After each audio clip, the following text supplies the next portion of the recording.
സിനിമാജി പിന്നെ ക്ലാസ് തുടങ്ങുന്നതിന് മുമ്പ് ഞാനൊന്ന് ഭഗവാനെ കാണിച്ചോട്ടെ. ചിലപ്പോ ക്ലാസ് കഴിയുമ്പോ ഓഫറിങ്ങിന് ക്ലോസ് ചെയ്യും. ഓക്കെ ഓക്കെ മാജി.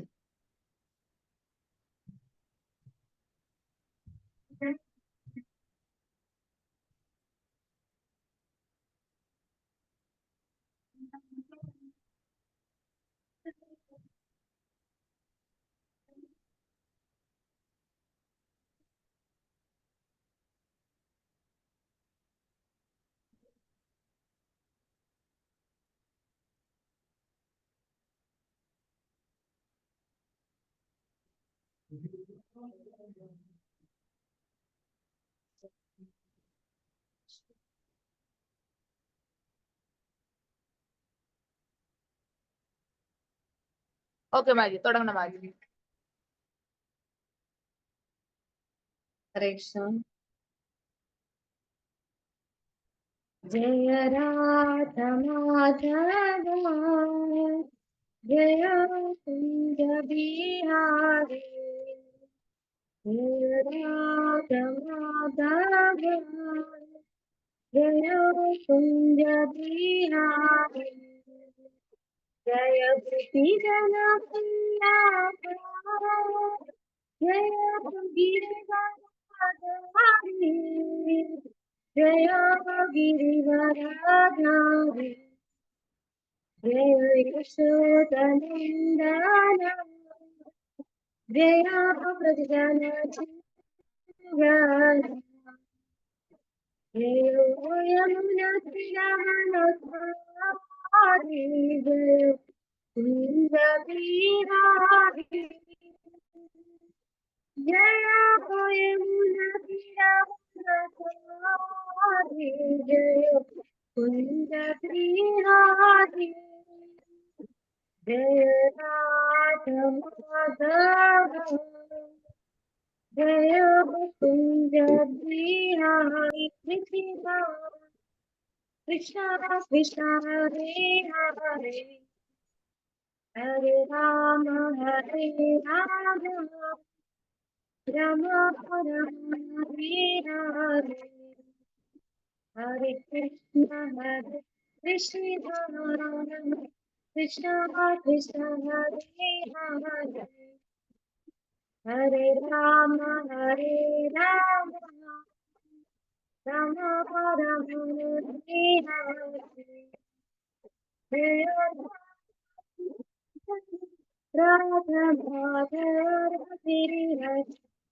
राधा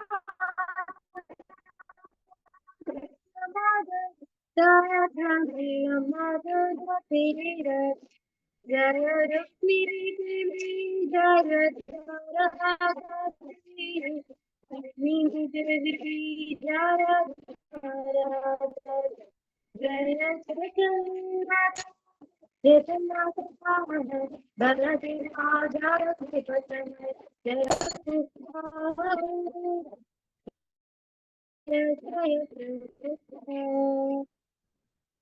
कृष्ण राधा नीलमाधव भगवान की जय रुक्मिणी द्वारकाधीश भगवान की जय कृष्ण जनाब सुब्रमया कृष्ण जपन की जय गोपाल की जय श्री गुरुदेव की जय निताय गुरु प्रेमानंदे हरे बोल हरे कृष्ण ഒരു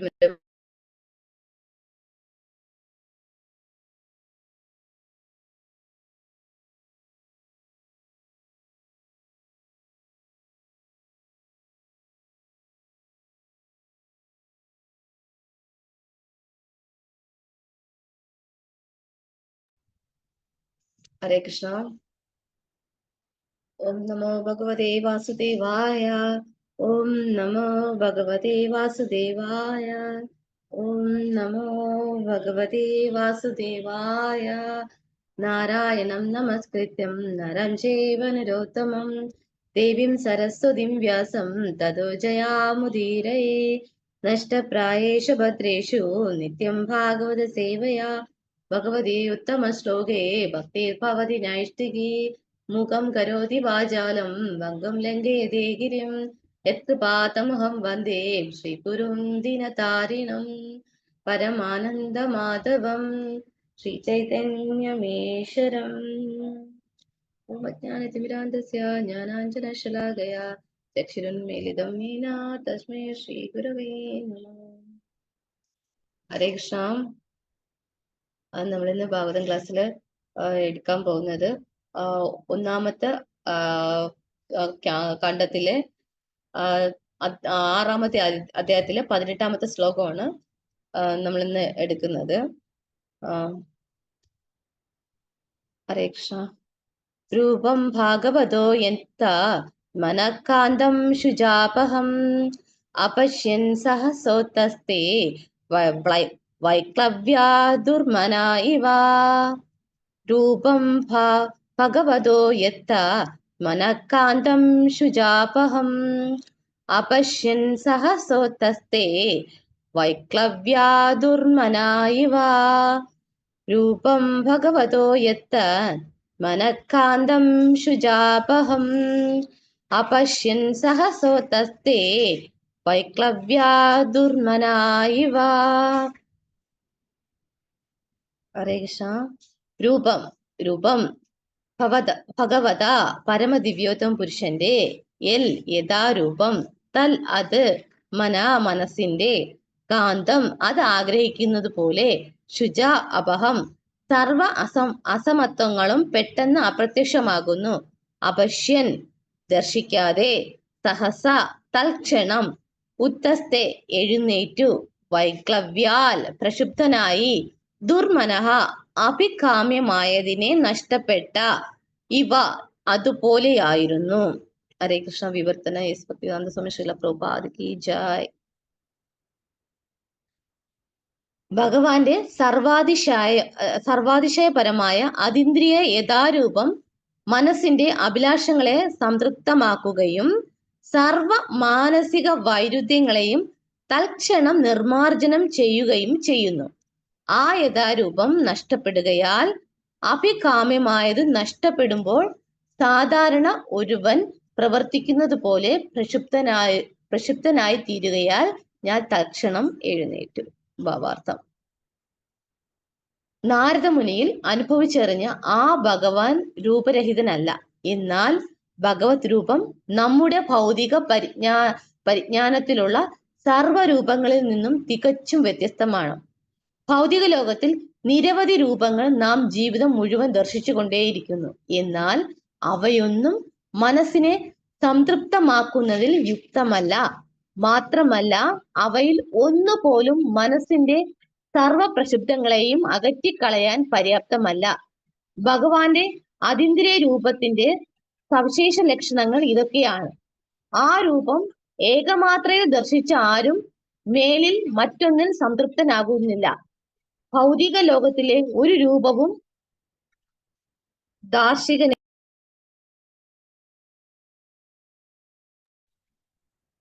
ഭൗതിക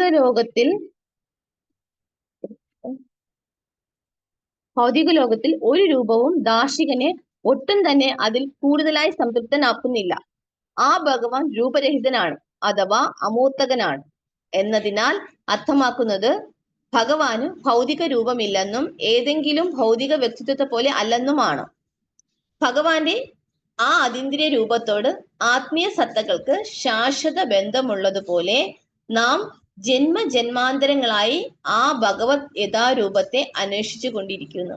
ഭൗതികപരമായ സന്തോഷം പ്രദാനം ചെയ്യുന്ന മറ്റൊരു രൂപത്തിനും നാം സംതൃപ്തനാകുന്നില്ല. നാരദമുനിക്ക് അത് ദൃശ്യമായി. എന്നാൽ അത് വീണ്ടും ദൃശ്യമാകാത്തതിൽ ആകുലനായി തീർന്ന അദ്ദേഹം തൽക്ഷണം അതിനെ അന്വേഷിച്ച് കണ്ടെത്തുന്നതിനായി എഴുന്നേറ്റു. ആ ജന്മജന്മാന്തരങ്ങളായി അഭിലഷിക്കുന്നതിനെ നാരദമുനി പ്രാപ്തമാക്കുകയും ഭഗവാൻ കണ്ണുമിൽ നിന്നും അപ്രത്യക്ഷമായതിനാൽ അദ്ദേഹത്തിന് അത് അത്യന്തം ശക്തിയേറിയ ആഘാതമായി മാറുകയും ചെയ്തു. ഹരേ കൃഷ്ണ. അപ്പം നമ്മള് കഴിഞ്ഞ ക്ലാസ്സിലെല്ലാം പഠിച്ചുകൊണ്ടിരിക്കുന്നതാണ് നാരദമുനിയും വ്യാസദേവനും തമ്മിലുള്ള സംഭാഷണം. അപ്പം വ്യാസദേവന്റെ നമ്മൾ ഇതിന് തൊട്ട് മുന്നുള്ള ചാപ്റ്ററിൽ പഠിച്ചിരുന്നു. വ്യാസദേവന് അത്യധികമായ വ്യസനം ഉണ്ടാവുക എന്ന് വെച്ചാൽ ഇത്രയും ഇതെല്ലാം രചിച്ചിട്ട് പോലും ഉപനിഷത്തുകളും ഇതിഹാസങ്ങളും എല്ലാം രചിച്ചിട്ട് പോലും അദ്ദേഹത്തിന്റെ മനസ്സ് തൃപ്തമായില്ല. അപ്പൊ അതിന്റെ കാരണം അന്വേഷിച്ച് അദ്ദേഹം വ്യാകുലപ്പെട്ടുകൊണ്ടിരിക്കുമ്പോൾ തന്നെ നാരദ മഹർഷി എത്തുകയും വ്യാസദേവനോട് അന്വേഷിക്കുകയും അതിന്റെ കാരണം നാരദ മഹർഷി തന്നെ വ്യാസദേവന് പറഞ്ഞു കൊടുക്കുകയും ചെയ്യുന്നു.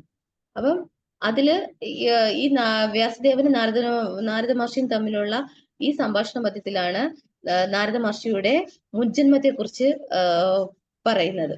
അപ്പൊ അതെല്ലാം നമ്മൾ കഴിഞ്ഞ ക്ലാസ്സിലെല്ലാം കേട്ടതാണ്. അദ്ദേഹത്തിന്റെ മുൻജന്മത്തിൽ അദ്ദേഹം ആരായിരുന്നു എന്നും അദ്ദേഹം എങ്ങനെ ഈ ഈ ഈ രൂപം അദ്ദേഹത്തിന് ലഭിച്ചു എന്നെല്ലാം നമ്മൾ കഴിഞ്ഞ ക്ലാസ്സിലെല്ലാം കേട്ടു. അപ്പം നമുക്ക് അതിന്റെ കണ്ടിന്യൂഷൻ ആയിട്ട് നമുക്ക് ഇത് വരുന്നത് എന്ന് വെച്ചാൽ അദ്ദേഹത്തിന് ദാസീപുത്രനായി ഇരുന്ന് കുറച്ച് വേദാന്തികളെ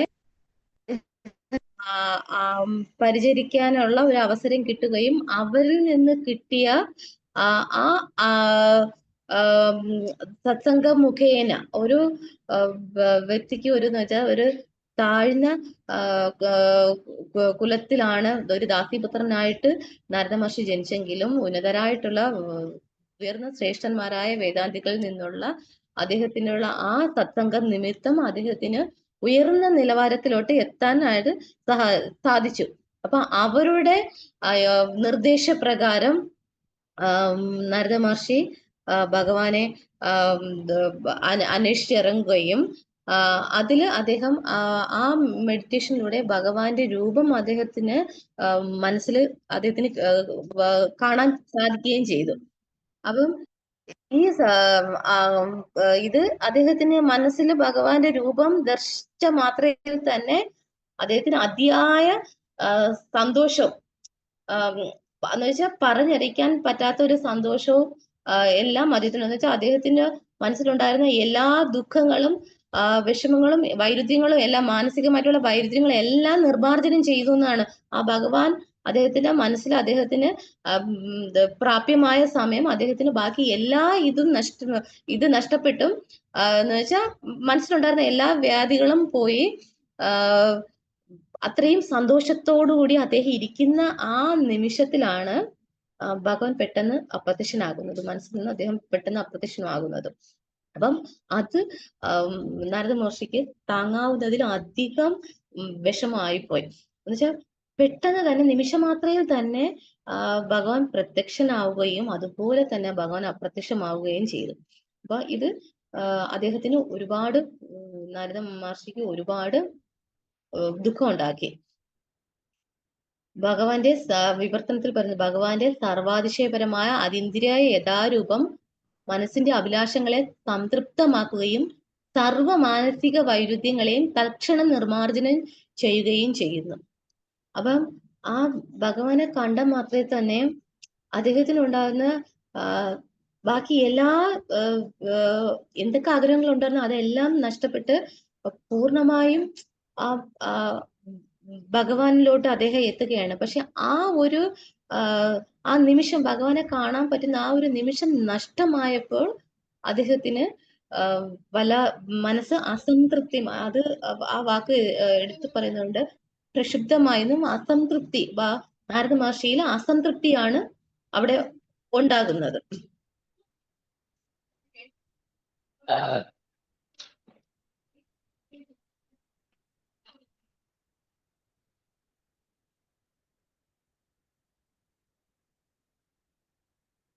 അപ്പം തിരിച്ച് ഭഗവാനെ വീണ്ടും അദ്ദേഹം ഭഗവാനെ കണ്ടെത്താനുള്ള ആ ശ്രമം, നാരദ മഹർഷി ഭഗവാനെ വീണ്ടും കണ്ടെത്താനുള്ള ശ്രമം നടത്തിയിട്ടും അത് കാണാത്തതിൽ നാരദ മഹർഷി ഒരുപാട് ദുഃഖിതനും അസംതൃപ്തനുമായി തിരികെയാണ് ചെയ്യുന്നത്. അപ്പം ഇവിടെ പറയുന്നുണ്ടെന്ന് വെച്ചാൽ നമുക്കൊരു സാധാരണ വ്യക്തിക്ക് പെട്ടെന്ന് പ്രാപ്യമല്ല ഭഗവാന്റെ രൂപം എന്ന് പറയുന്നത്. അപ്പം നമ്മള് നിമിഷം മാത്രമേ പെട്ടെന്ന് നമുക്ക് ഭഗവാനെ കാണുമെന്ന് വിചാരിച്ചാൽ ഒരിക്കലും നമുക്കത് സാധിക്കുകയില്ല. അപ്പൊ ഭഗവാന്റെ എന്ന് വെച്ചാൽ അതൊരു യാന്ത്രികമായ പ്രക്രിയകളൊന്നുമില്ല. പെട്ടെന്ന് നമുക്ക് സഡൻ ആയിട്ട് നമ്മുടെ അടുത്ത് പറയുന്നത് ഭഗവാനെ നിങ്ങൾക്ക് കാണാൻ പറ്റുമെന്ന് നമുക്ക് ഒരിക്കലും ഭഗവാനെ ഒരു സഡൻ ആയിട്ട് ഒരു യാന്ത്രികമായിട്ടോ നമുക്ക് ഭഗവാനെ കാണാനായിട്ട് സാധിക്കുകയില്ല. അത് പൂർണ്ണമായിട്ടും ഭഗവാന്റെ അഹേതുകമായ കൃപയെ ആശ്രയിച്ചാണ് ഇരിക്കുന്നത്.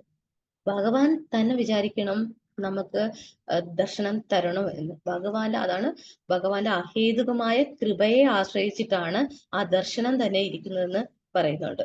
അപ്പം നമ്മൾ ആവശ്യപ്പെടുന്ന സമയത്ത് നമ്മുടെ മുന്നിൽ ഭഗവാൻ വരണമെന്നില്ല. അപ്പൊ ഒരാൾ ഉചിതമായ നിമിഷത്തിന് കാത്തിരിക്കുകയും ഭഗവാന്റെ ഭക്തിപൂർവമായ സേവനത്തിൽ തന്റെ നിർദ്ദിഷ്ട കർത്തവ്യം നിർവഹിക്കുകയും ചെയ്യുന്ന വെച്ചാൽ നമ്മള് വെയിറ്റ് ചെയ്തിരിക്കും. നമ്മള് അതിനു വേണ്ടിയിട്ട് നമ്മള് വെയിറ്റ് ചെയ്തിരിക്കണം. ഭഗവാന്റെ ആ ദർശനം കിട്ടുന്നതിന് വേണ്ടിയിട്ട് നമ്മൾ വെയിറ്റ് ചെയ്തിരിക്കണം. അപ്പൊ അതിന് നമ്മൾ ചെയ്യേണ്ടതെന്ന് പറഞ്ഞാൽ അത് വെച്ചാൽ ആ നിമിഷത്തിന് വേണ്ടിയിട്ട്, എന്ന് വെച്ചാൽ നിമിഷം മാത്രമേ ഉള്ളൂ ഭഗവാന്റെ ദർശനം എന്ന് പറഞ്ഞാൽ. അപ്പൊ ആ ഉചിതമായ നിമിഷത്തിനായിട്ട് നമ്മൾ കാത്തിരിക്കുക തന്നെ വേണം. അപ്പം അതിന് ഭക്തിപൂർവമായ സേവനങ്ങൾ ചെയ്ത് നമ്മളെ നിർദ്ദിഷ്ട കർത്തവ്യങ്ങളും നമ്മൾ നിർവഹിച്ച് വരുമ്പോൾ മാത്രമാണ് നമുക്ക് ആ ഭഗവാന്റെ ആ ദർശന സൗഭാഗ്യം നമുക്ക് ലഭിക്കുന്നത്. അപ്പൊ നാരദ മഹർഷിക്ക് ആ ഒരു തരത്തിലാണ് അദ്ദേഹത്തിന് പെട്ടെന്ന് ഒരു സുപ്രഭാതത്തിൽ ലഭിച്ചത്. അദ്ദേഹം ആ വേദാന്തികൾ പറഞ്ഞ ആ വഴിയിലൂടെ പോയി അദ്ദേഹം ആ കാര്യങ്ങളെല്ലാം ചെയ്തു വന്നത് കൊണ്ടാണ് ആ നിമിഷം മാത്രമേ നാരദ മഹർഷിക്ക് ആ ഭഗവാന്റെ ദർശനം ലഭിക്കുന്നത്. പിന്നെ ഭഗവാൻ എന്ന് വെച്ച് കഴിഞ്ഞാൽ എല്ലാ ബാധ്യതകളിൽ നിന്നും പൂർണ്ണമായിട്ടും സ്വാതന്ത്ര്യനാണ്. അപ്പൊ ഭഗവാനെ നിരുപാധികമായ ഭക്തിയുടെ ബന്ധനത്തിൽ മാത്രമേ, എന്ന് വെച്ചാൽ ഒരു എപ്പോഴും നമ്മൾ ഭാഗവത്തിലെല്ലാം നമ്മൾ കണ്ടിട്ടുണ്ട്, ഒരിക്കലും നമ്മള് ഭഗവാനെ ഒന്നുകൊണ്ടും നമുക്ക് ബന്ധിക്കാൻ സാധിക്കുകയില്ല. എന്ന് വെച്ചാൽ അവിടെ എല്ലാം പരിപൂർണമായ ഭക്തി കൊണ്ട് മാത്രമേ നമുക്ക് ഭഗവാനെ ബന്ധിക്കാനായിട്ട് സാധിക്കുകയുള്ളൂ. അപ്പൊ നമ്മുടെ ഭൗതിക ഇന്ദ്രിയങ്ങൾക്ക് ഭഗവാനെ കാണാനോ മനസ്സിലാക്കാനോ ഒന്നും പെട്ടെന്ന് നമുക്ക് കഴിയുകയില്ല. നമ്മുടെ സാധാരണ നമ്മുടെ ചക്ഷു. അപ്പൊ അർജുനന് ഭഗവാന്റെ വിശ്വരൂപം കാണിച്ചു കൊടുത്തത് തന്നെ അവിടെ ദിവ്യചക്ഷു കൊടുത്തിട്ടാണ്. അപ്പം നമ്മുടെ സാധാ നേത്രങ്ങൾ കൊണ്ട് നമുക്ക് ഭഗവാനെ ദർശിക്കാനോ മനസ്സിലാക്കാനോ സാധിക്കുകയില്ല എന്നാണ് പറഞ്ഞത്. ഭക്തിപൂർവമായ സേവനത്തിന്റെ ആത്മാർത്ഥമായ ശ്രമത്തിൽ സംതൃപ്തനായി ഭഗവാൻ പ്രസാദിക്കുമ്പോൾ മാത്രമേ നമുക്ക് ഭഗവാനെ കാണാൻ പറ്റുള്ളൂ. എന്ന് വെച്ചാൽ ഭഗവാൻ നമ്മുടെ സേവനത്തിൽ പ്രസാദിക്കണം. അപ്പം എങ്കിൽ മാത്രമേ നമുക്ക് ഭഗവാനെ കാണാനായിട്ട് സാധിക്കുകയുള്ളൂ എന്ന് പറയുന്നുണ്ട്. അപ്പൊ അവിടെ നാരദ മഹർഷിയുടെ സേവനത്തിൽ ഭഗവാൻ സംതൃപ്തനായത് കൊണ്ടാണ് നാരദ മഹർഷിക്ക് ആ ദർശനം സൗഭാഗ്യം അവിടെ ലഭിച്ചത്. അപ്പം ഏതൊരു ജീവാത്മാവിനാണെങ്കിലും ഭഗവാന്റെ ദർശന സൗഭാഗ്യം കിട്ടണമെങ്കിൽ അത് ഭക്തിപൂർവമായ ആത്മാർത്ഥമായ ശ്രമത്തിൽ നമ്മൾ എത്രത്തോളം ഭക്തി ചെയ്യുന്നുണ്ടോ അതിന് ബേസ് ചെയ്താണ് ഭഗവാൻ നമ്മളിൽ സംതൃപ്തനാകുന്നത്.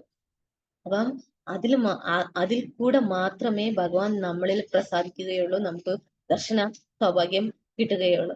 ഇപ്പം നമ്മൾ പ്യൂർ ഡിവോട്ടീസിനെയൊക്കെ എടുത്ത് നോക്കിക്കഴിഞ്ഞാൽ തന്നെ അവര് നിത്യവും ഭഗവാനുമായിട്ട് പല പല ലീലകളിൽ ഏർപ്പെടുന്നതായിട്ട് നമുക്ക് കാണാം. നമ്മൾ ഒരുപാട് ഭാഗത്തിനകത്ത് നമുക്ക് പ്രസന്റ്ലി തന്നെ നമ്മൾ പൂന്താനം, കുറൂരമ്മ അവരുടെയൊക്കെ സ്റ്റോറി എടുത്ത് നോക്കിക്കഴിഞ്ഞപ്പോൾ അതെല്ലാം നമുക്ക് ലൈവ്ലി നമുക്ക് ഇവിടെ കണ്ടു. നമ്മൾ ഭാഗവത്തിലെല്ലാം നമുക്ക് ലൈവ്ലി നമുക്കിവിടെ നമ്മൾ കേട്ടിട്ടുള്ള സ്റ്റോറീസ് ആണ്. അപ്പൊ അവരെല്ലാം നിത്യേന ഭഗവാനുമായിട്ടുള്ള ആ ഒരു ഭക്തിപൂർവമായിട്ടുള്ള ആ സമ്പർക്കം മൂലമാണ് അവർക്ക് ഭഗവാനെ കാണാനായിട്ട് വരുന്നത്. നമ്മൾ ആ കുറൂരമ്മയുടെ സ്റ്റോറിയൊക്കെ എടുത്ത് നോക്കുമ്പോൾ ഭഗവാൻ ഡയറക്റ്റ് വന്ന് അവരെ സേവിച്ച സ്റ്റോറി ഉണ്ട്. എന്നുവെച്ചാൽ തികച്ചും ഭക്തി നിർഭരവും അവിടെ കളങ്കമറ്റ ഭക്തിയും ആയതുകൊണ്ടാണ് ഇവരടുത്തെല്ലാം ഭഗവാൻ വന്നത്. അപ്പം അവിടെയെല്ലാം നമുക്ക് കാണാൻ പറ്റുന്നതെല്ലാം ഏത് അവസ്ഥയിൽ ഇരിക്കുന്നു എന്നുള്ളതല്ല, അവരുടെ ഭക്തിപൂർവമായിട്ടുള്ള സേവനമാണ് ഭഗവാൻ നോക്കുന്നത്. അപ്പം ഉറപ്പായിട്ടും ഭക്തിപൂർവമായിട്ടുള്ള കളങ്കരഹിതമായ സേവനം നമ്മൾ ആത്മാർത്ഥമായിട്ട് ചെയ്യുകയാണെങ്കിൽ ഉറപ്പായിട്ടും നമുക്ക് ഭഗവാൻ നമ്മളിൽ പ്രസാദിക്കുമെന്ന് നാരദ മഹർഷിയുടെ ഈ ഒരു സംഭവത്തോടു കൂടി നമുക്ക് മനസ്സിലാക്കാനായിട്ട് പറ്റും. അപ്പം ഇതില് നമുക്ക് നാരദ മഹർഷിക്ക് ഇവിടെ എന്ന് വെച്ചാൽ പെട്ടെന്ന് ഭഗവാനെ കാണാൻ പറ്റാതെ ആയ സമയത്ത് ഒരുപാട് അദ്ദേഹത്തിന് വിഷമം ഉണ്ടാവുകയാണ് ചെയ്തത്. അപ്പം നമുക്ക് നമ്മുടെ ഒരു സാധാരണ നമ്മളെ ഭൗതികമായിട്ടുള്ള ഒരു കാര്യമായിട്ട് നമ്മൾ ബന്ധപ്പെടുത്തുമ്പോൾ ഇന്ന് ഏറ്റവും കൂടുതൽ ആൾക്കാർ, ഇപ്പൊ ഞാൻ ഉൾപ്പെടെ എല്ലാവരും മൊബൈൽ ഫോണിന് അഡിക്ഷൻ ആണ്. അപ്പം ഒരു പെട്ടെന്ന് ഒരു അരമണിക്കൂർ നമ്മുടെ ഫോൺ നമ്മുടെ കയ്യിൽ നിന്ന് കാണാതായി കഴിഞ്ഞാൽ, എവിടെയെങ്കിലും വെച്ച് നമ്മൾ മറന്നുപോയി കഴിഞ്ഞു കഴിഞ്ഞാൽ ഭയങ്കരമായിട്ടുള്ള ഒരു വെപ്രാളവും ഒരു എന്താണ് നമ്മുടെ മനസ്സൊരു പ്രക്ഷുബ്ധമാകും. എന്തുകൊണ്ടെന്ന് വെച്ചാൽ നമ്മുടെ സകല കാര്യങ്ങൾ ഇപ്പൊ എന്താണ് നമ്മുടെ കോണ്ടാക്ട്സുകളും പിന്നെ എന്താ ബാങ്ക് ഡീറ്റെയിൽസ് അത് ഇത് എല്ലാം ഇപ്പൊ കംപ്ലീറ്റ്ലി നമ്മളെല്ലാം ഒന്നിൽ സ്റ്റോർ ചെയ്ത് വെച്ചാൽ ഈ ഒരു മൊബൈൽ ഫോണിനകത്താണ് നമ്മൾ സ്റ്റോർ ചെയ്ത് വെച്ചിരിക്കുന്നത്. അപ്പൊ ഇതൊരു പെട്ടെന്ന് നമ്മുടെ കയ്യിൽ നിന്ന് നഷ്ടപ്പെടുന്ന സമയത്ത് നമുക്കൊരു ഭയങ്കരമായിട്ടുള്ള ഒരു വിഷമം നമുക്ക് ഉണ്ടാകാറുണ്ട്. അത് നമ്മൾ സാധാരണ ഈ ഭൗതികമായിട്ടുള്ള നമ്മൾ കാര്യത്തെ എടുക്കുമ്പോഴാണ് നമ്മൾ ഈ ഒരു എക്സാമ്പിൾ പറയുന്നത്. അപ്പം ഇപ്പം ഒരു അപ്പൊ ഇത് എന്ന് വെച്ചാൽ നമ്മൾ അത്രമേൽ ആ ഫോണുമായിട്ട് ഒരു അറ്റാച്ച്മെന്റ് കൂടിപ്പോയത് കൊണ്ടാണ് നമുക്കത് കാണാതെ പോകുന്ന സമയത്ത് നമുക്ക് അത്രയും ഒരു വിഷമം അവിടെ ഫീൽ ചെയ്യുന്നത്. നമുക്കൊരു പരിത്യാഗിയായ ഒരു വ്യക്തിയെ എടുത്ത് നോക്കുകയാണെങ്കിലും അവർക്ക് ഇപ്പൊ രത്നങ്ങളും സ്വർണങ്ങളും ഒരു കല്ലും വെച്ച് കഴിഞ്ഞു കഴിഞ്ഞാൽ അവർക്ക് എല്ലാം കല്ലായിട്ട് തന്നെ തോന്നും. അവിടെ പ്രത്യേകിച്ച് ഗോൾഡിനൊരു മൂല്യം, രത്നത്തിനൊരു മൂല്യം, കല്ലിനൊരു മൂല്യം ഒന്നും അവർ കൊടുക്കാറില്ല. അപ്പൊ എല്ലാം അവർക്ക് ഈക്വൽ ആയിട്ടാണ് അവർ കാണുന്നത്. ഒന്നിനോടും പ്രത്യേകിച്ച് ഒരു മമത അവര് വെച്ച് പുലർത്താറില്ല. അപ്പം നമുക്ക് എത്രത്തോളം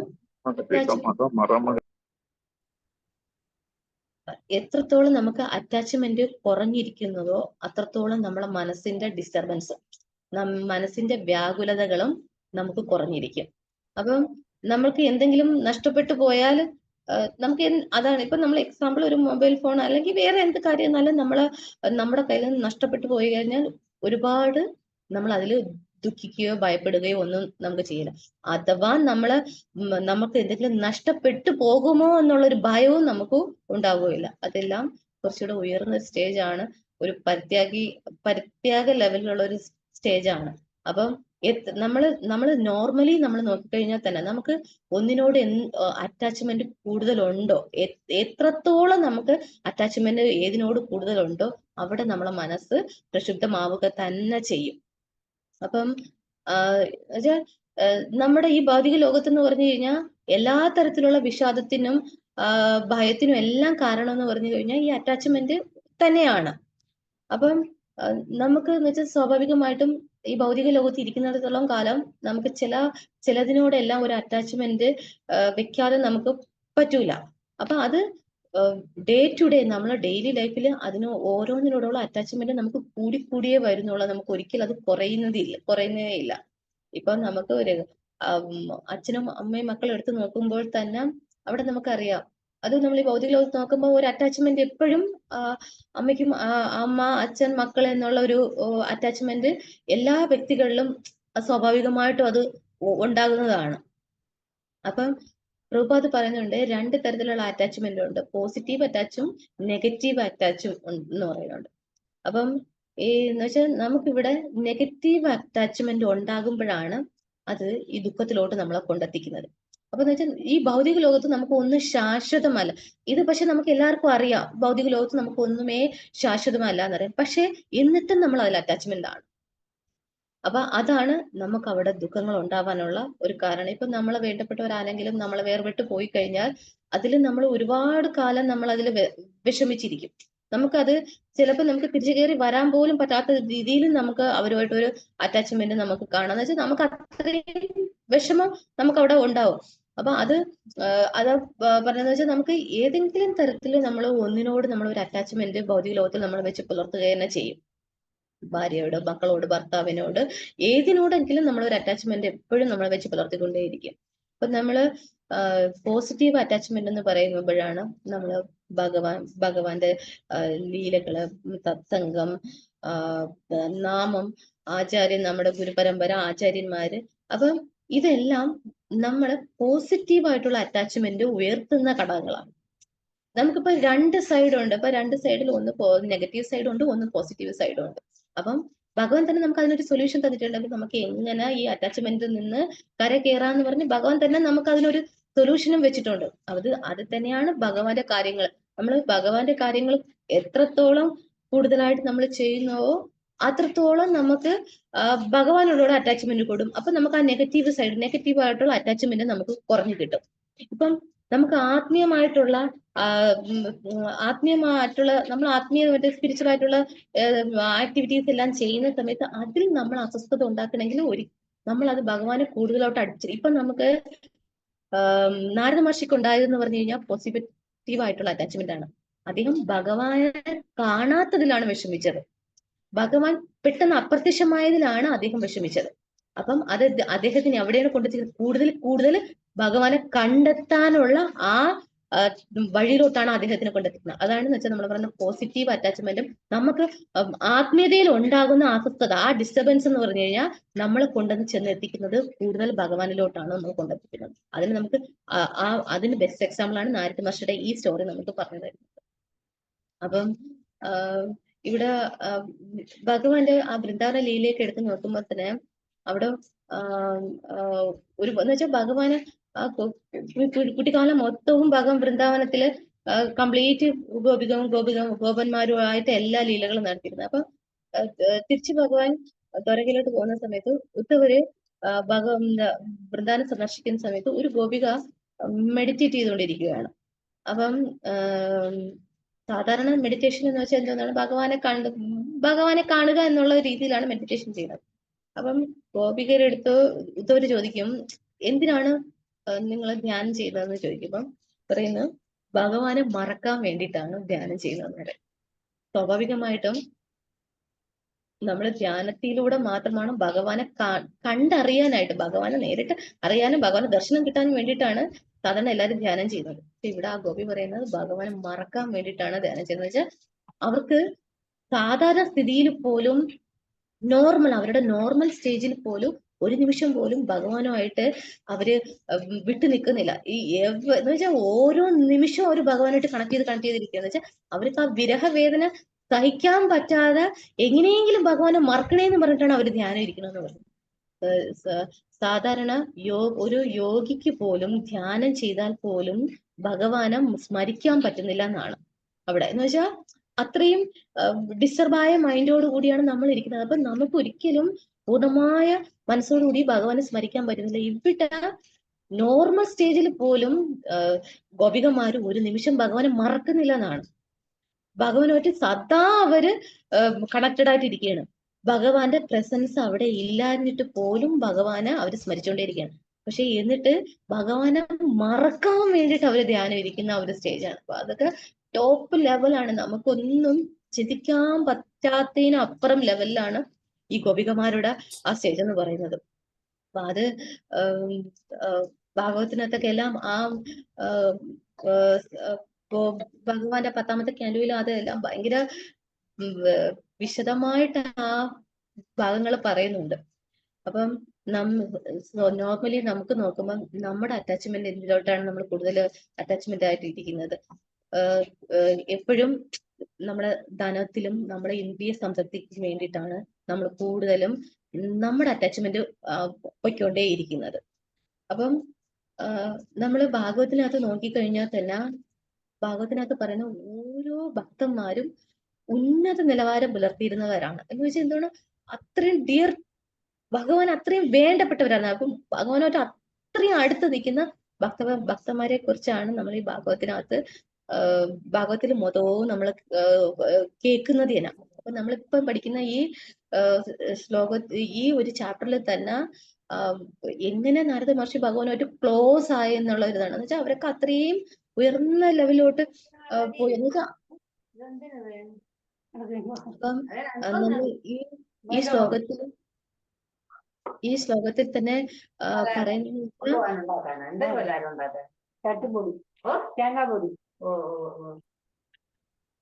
ഹരേ കൃഷ്ണ. അപ്പൊ ഈ ശ്ലോകത്തിൽ പറയുന്നത് വെച്ചാൽ നാരദ മഹർഷിക്ക് ഭഗവാനെ കാണുന്ന സമയത്ത് ഭയങ്കരമായിട്ട് അതിയായ സന്തോഷം ഉണ്ടായി. പക്ഷെ ഭഗവാന്റെ അഭാവം അദ്ദേഹത്തിന്റെ മനസ്സിനെ അസംതൃപ്തിപ്പെടുത്തുകയും ചെയ്തതാണ്. അപ്പം സാധാരണ നമ്മുടെ മനസ്സിന്റെ ആഗ്രഹം എന്താണ്? എന്നുവെച്ചാൽ നമ്മുടെ മനസ്സ് എപ്പോഴും ആഗ്രഹിക്കുന്നുണ്ടെന്ന് വെച്ചാൽ പ്ലഷർ, നമുക്ക് എപ്പോഴും സന്തോഷം കണ്ടെത്തുക എന്നാണ് നമ്മുടെ മനസ്സിന്റെ ആഗ്രഹം എന്ന് പറയുന്നത്.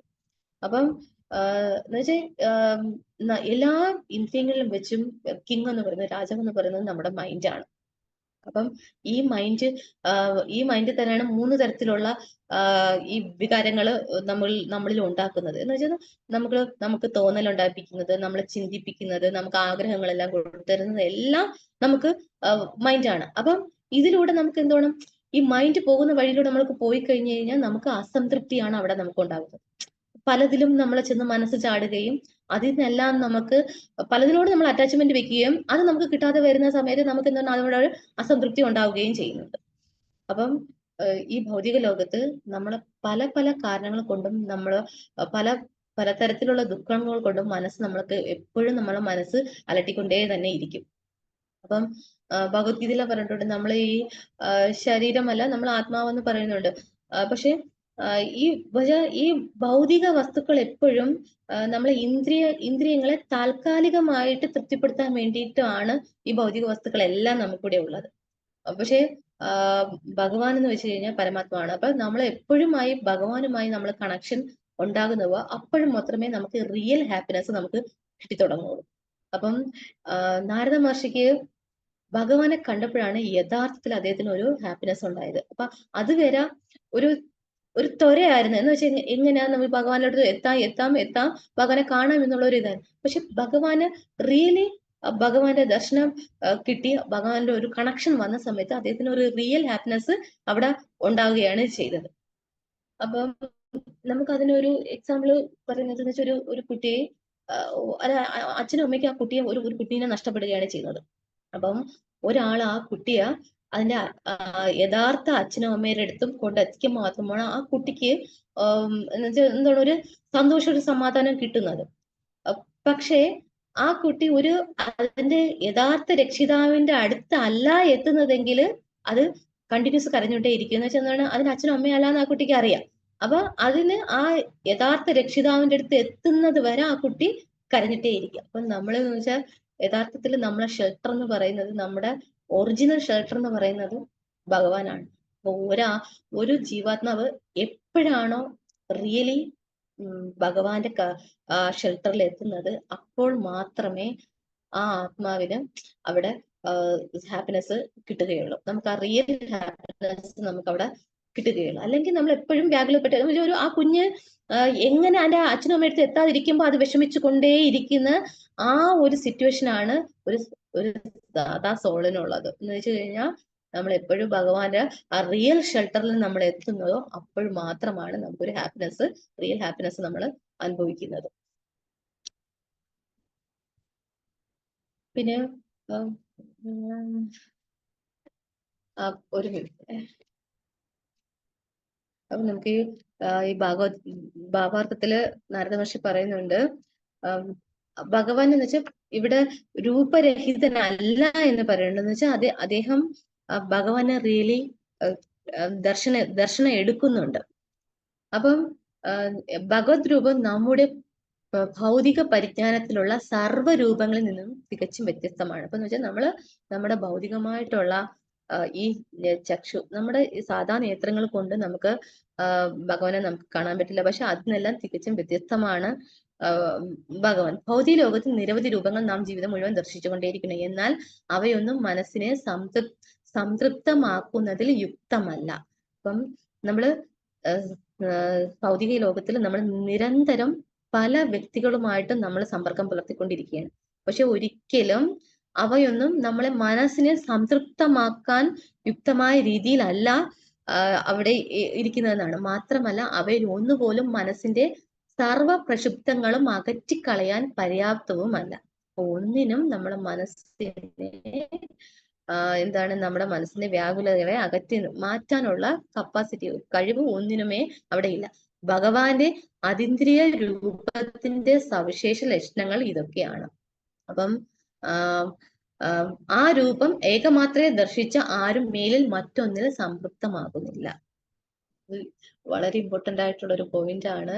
അപ്പം ഭഗവാനെ നിമിഷം മാത്രമല്ല, ഒരു നിമിഷമെങ്കിലും ഭഗവാനെ ദർശിച്ച വ്യക്തി വ്യക്തിക്ക് വേറെ ഒന്നിലും അദ്ദേഹത്തിന്റെ മനസ്സ് പോവുകയില്ല. അദ്ദേഹം സംതൃപ്തനാണ് ചെയ്യുന്നതെന്ന് പറയും. ദർശിച്ച വ്യക്തി ആ മേലിൽ മറ്റൊന്നിലും സംതൃപ്തനാകുന്നില്ല. ഭൗതിക ലോകത്തിലെ ഒരു രൂപവും ദാർശനികനെ ഒട്ടും തന്നെ അതിൽ കൂടുതലായി സംതൃപ്തനാക്കുന്നില്ല. അപ്പൊ നമ്മൾ ഈ ഭൗതിക ലോകത്തിൽ കാണുന്ന ഒരു രൂപത്തിനും നമ്മളെ ഫുള്ളി സാറ്റിസ്ഫൈഡ് ആക്കാൻ പറ്റുകയില്ല. ആ ഭഗവാൻ രൂപരഹിതനാണ് അഥവാ അമൂർത്തനാണ് എന്നതിന് അർത്ഥമാക്കുന്നത് ഭൗതിക രൂപമില്ലെന്നും എങ്കിലും ഭൗതിക വ്യക്തിത്വത്തെ പോലെ അല്ലെന്നുമാണ്. പക്ഷെ നമ്മള് ഇപ്പൊ ഭഗവാൻ ഒരു നമ്മൾ ആ ഭഗവാന്റെ ലീലയിലെല്ലാം കണ്ടിട്ടുണ്ട്. ഭഗവാൻ ഒരു രൂപം എടുത്താണ് ഭഗവാൻ ആ ലീലകളെല്ലാം ചെയ്തത്. പക്ഷെ ഒരിക്കലും അതൊരു ഭൗതികമായിട്ടുള്ള ഒരു രൂപമേ അല്ലായിരുന്നു. നമ്മൾ ഒരിക്കലും ആ രീതിയിൽ ഭൗതിക രൂപത്തിൽ ഭഗവാനെ ചിന്തിക്കാനേ പാടില്ല. ഭഗവാന്റെ ആ അതീന്ദ്രിയ രൂപത്തോട് ആത്മീയ സത്തകൾക്ക് ശാശ്വത ബന്ധമുള്ളതുപോലെ നാം ജന്മജന്മാന്തരങ്ങളായി ആ ഭഗവത് യഥാരൂപത്തെ അന്വേഷിച്ചു കൊണ്ടിരിക്കുന്നു. അപ്പം എന്നുവെച്ചാൽ എല്ലാ ജീവാത്മാക്കളും എന്നുവെച്ചാൽ എല്ലാ ജീവാത്മാക്കളുടെ ഉള്ളിലും പരമാത്മ രൂപേണ ഭഗവാനുണ്ട്. അപ്പം നമ്മളെല്ലാം ജന്മജന്മാന്തരങ്ങളായിട്ട് ഈ ഭഗവാനുമായിട്ട് ഭഗവാന്റെ ഈ ആ റിലേഷൻ, ആ ഒരു കണക്ഷന് വേണ്ടിയിട്ട് ഇങ്ങനെ നമ്മൾ അന്വേഷിച്ചുകൊണ്ടേ ഇരിക്കുകയാണ്.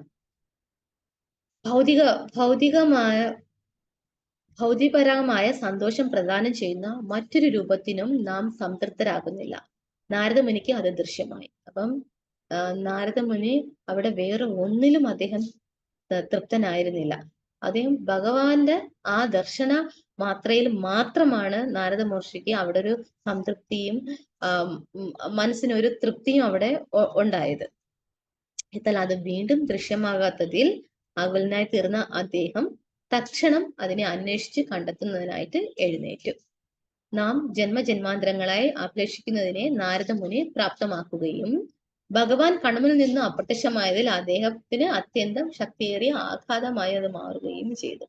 അപ്പം നമ്മളെല്ലാം ജന്മജന്മാന്തരങ്ങളായിട്ട് എന്ന് വെച്ചാൽ നമ്മള് 84 ലക്ഷം ജീവജാലങ്ങൾ ഉണ്ടെന്ന് പറയുന്നു. അപ്പൊ നമ്മൾ അതിലൊക്കെ നമുക്ക് അതിലെല്ലാം എത്രയോ ജന്മങ്ങൾ കടന്നിട്ടാണ് ഭഗവാൻ നമുക്ക് ഈ മനുഷ്യജന്മം തന്നിരിക്കുന്നത്. അതിലുപരി ഭഗവാനെ അറിയാനുള്ള ഒരു സാഹചര്യം കൂടി നമുക്ക് തന്നിരിക്കുന്നുണ്ട്. ഈ ഒരു പ്ലാറ്റ്ഫോം എന്ന് പറയുന്നത് നമുക്ക് ഭഗവാനുമായിട്ട് ക്ലോസ് റിലേറ്റ് ചെയ്യാനായിട്ടുള്ള ഒരു പ്ലാറ്റ്ഫോമാണ് പ്രഭാതം ഗുരുശിഷ്യ പരമ്പര എല്ലാം നമുക്ക് തന്നിരിക്കുന്നത്. അപ്പം നമ്മൾ ആ ജന്മജന്മാന്തരങ്ങളായിട്ട് നമ്മൾ അന്വേഷിച്ചുകൊണ്ടിരിക്കുന്ന ആ ഒരു തലത്തിലോട്ടാണ് നമ്മളെല്ലാം എത്തി നിൽക്കുന്നത്. അപ്പം നമ്മള് നമ്മളുടെ കറകളഞ്ഞ ഭക്തി, ആത്മാർത്ഥമായിട്ടുള്ള ഭക്തിയുത സേവനത്തിലൂടെ നമുക്ക് ഭഗവാനുമായിട്ടുള്ള ഒരു നിത്യമായിട്ടുള്ള ഒരു കണക്ഷൻ നമുക്ക് ഉണ്ടാവുകയും നമുക്കൊരു എറ്റേണൽ ആയിട്ടുള്ള ഒരു ഹാപ്പിനെസ് എന്നെന്നും നമുക്കൊരു ഹാപ്പിനെസ്സും നമുക്ക് അതിലൂടെ നമുക്ക് കൈവരിക്കാൻ പറ്റുകയും ചെയ്യും. അപ്പം എല്ലാ വ്യക്തികൾക്കും ഭഗവാനുമായിട്ട് ആ ഒരു ക്ലോസ് റിലേഷൻ കിട്ടിക്കഴിഞ്ഞു കഴിഞ്ഞാൽ അവർക്ക് ഒരു റിയൽ ഹാപ്പിനെസ് കിട്ടുകയും മറ്റു സാധാ സാഹചര്യങ്ങളെ കുറിച്ച് ഓർത്ത് വ്യാകുലപ്പെടാനുള്ള സാഹചര്യങ്ങൾ മാറി കിട്ടുകയും ചെയ്യും. അപ്പം ഹരേ കൃഷ്ണ, നമുക്ക് നമ്മുടെ ശ്ലോകത്തിൽ നിന്ന് നമുക്കിന്ന് മനസ്സിലാക്കി തരുന്നത് നമ്മൾ ആ ഭഗവാനായിട്ടുള്ള ആ ക്ലോസ് റിലേഷനും അത് നമുക്ക് എത്രത്തോളം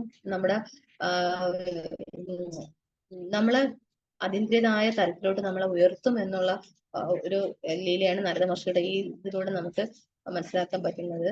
അപ്പം മറ്റു ഭക്തന്മാർക്ക് നമ്മുടെ ഈ ശ്ലോകത്തെ കുറിച്ച് എന്തെങ്കിലും ചർച്ച ചെയ്യാൻ പറ്റുമെങ്കിൽ ചർച്ച ചെയ്യാം.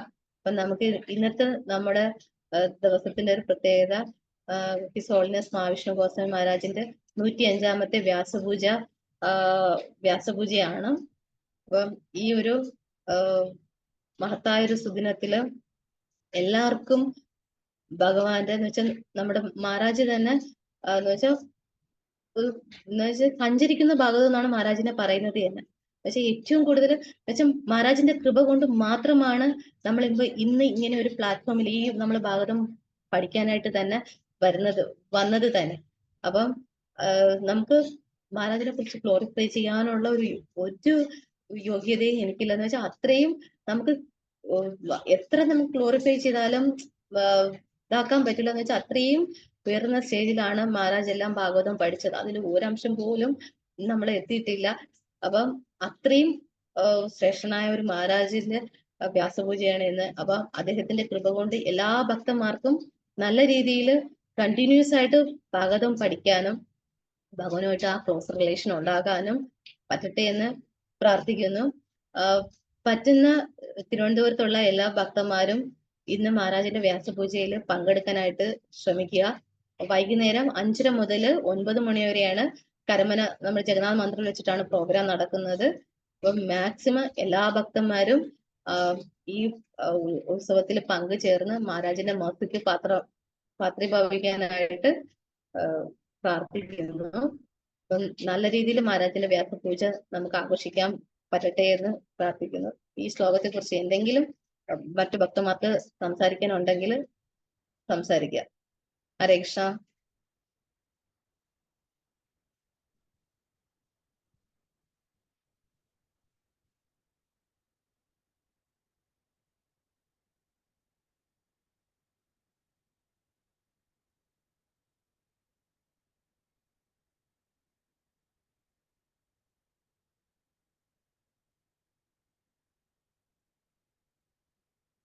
ഹരേ കൃഷ്ണ.